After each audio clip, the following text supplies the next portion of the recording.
Why is this jar such a big deal?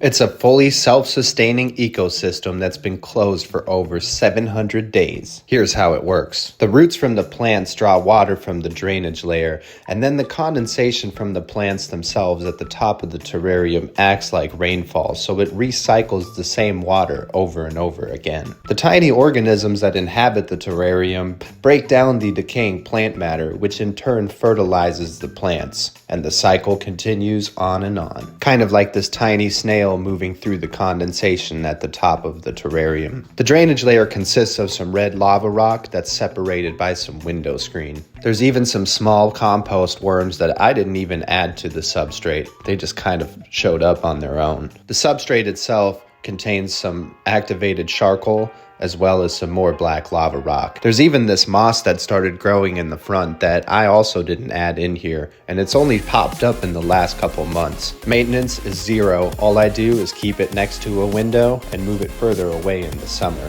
It's also glued shut, so it's never gonna open. Maybe it'll survive the apocalypse. I built another terrarium in this big bottle. It contains a colony of orange springtails. I went a little bit more natural with this one, using sand as well as other substrates to make a drainage layer. This terrarium also hasn't finished cycling yet, so I do have the lid that still pops open.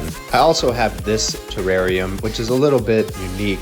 It also pops open but has a land as well as a water section. I threw in this eggshell for the mini dwarf isopods, which love the calcium. Meanwhile, the springtails were busy taking care of this decaying leaf. The water's a little bit murky because it's got stirred up from me handling the terrarium, but it's inhabited by some bladder snails as well as some aquatic plants. The concept is the same for all my terrariums though.